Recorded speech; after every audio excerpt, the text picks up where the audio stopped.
Hi, my name is Randy Agert, and this is a brief introduction to pragmatics. Neo-Griceans.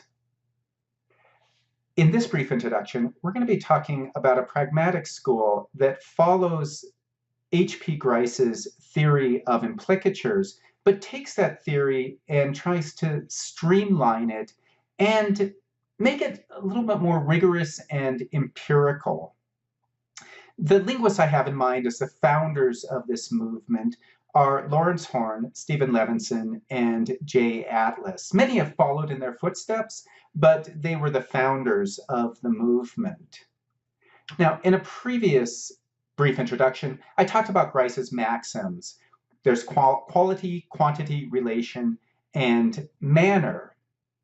Now, I think it's important to recognize here that Grice never saw these as being the final draft. He always saw them as being preliminary, open to modification. And so in that way, the Neo-Griceans are not abandoning Grice's theory. They're actually adapting it very much in the way that he wanted people to adapt it.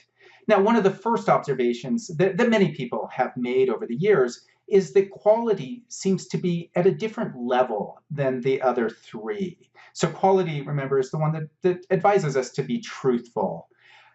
And it seems that whenever any of the others come into conflict, that quality trumps the others. That if you can't give as much information as your hearer might like you to without being untruthful, then give less information than they would want you to, or give information that may not seem entirely relevant as long as it's truthful than giving completely relevant information that is untruthful. So in that way, quality trumps all of the others and seems to ride above it. And it doesn't seem to create implicatures in the way that the others do. Another observation that many have made is that the first two manner sub-maxims, avoid obscurity of expression and avoid ambiguity, don't seem to be as useful in creating implicatures as the other parts of the maxims. So in that way, we can reduce it to these three and just these aspects of those three. Now, another thing that many people have pointed out right away is that the relation maxim of be relevant is very similar in what it says to the second quantity submaxim, do not make your contribution more informative than is required. And so the Neo-Griceans would conflate those two and say that those are one maxim rather than one part of one maxim and a separate maxim. So in that way, then you would have quantity and relation, keeping quantity just to the first part, make your contribution as informative as is required.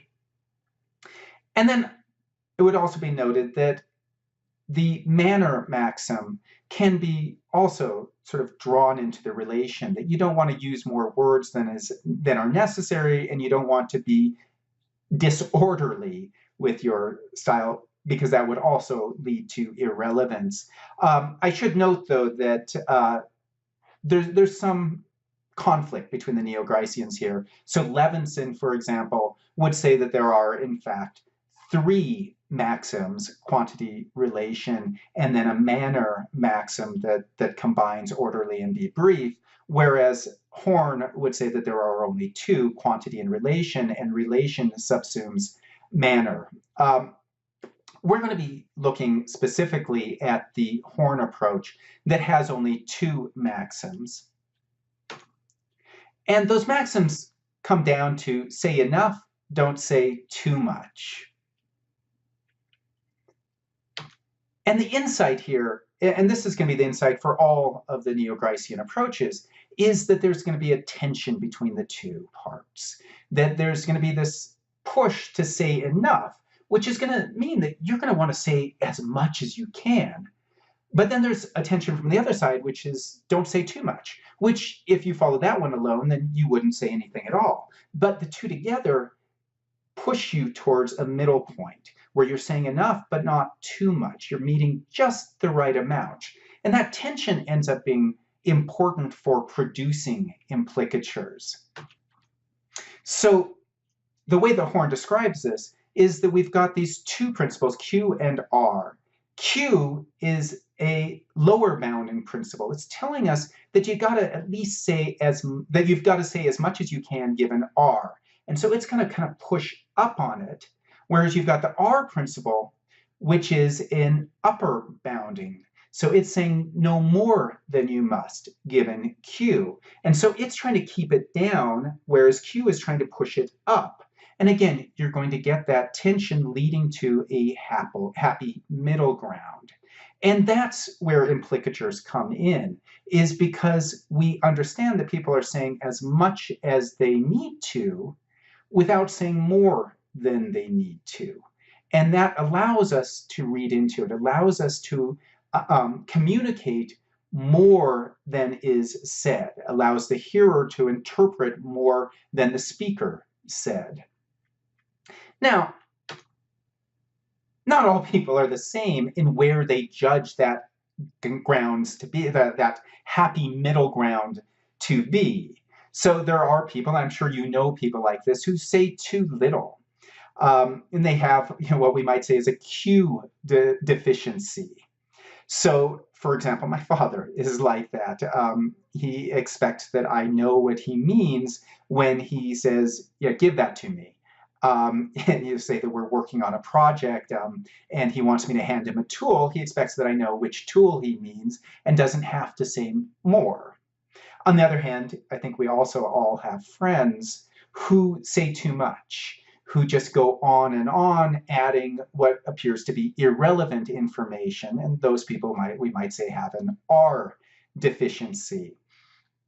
Now, in the end, though, in conversation, because conversation is collaborative, you are going to ultimately take those people with a Q deficiency and kind of shake them and say, I don't understand, tell me more. And the people with R deficiency, you're going to shake them and say, get to the point. But most of the time,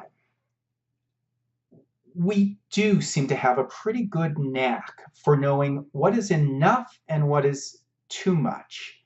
And by finding that middle ground, we allow our recipients to read into what we're saying, to understand the implicatures, to understand more than we say. In a future brief introduction, I'm going to be getting a little bit more into this and looking at how we can create what are called q-implicatures and r-implicatures, depending on the context and depending on what is said.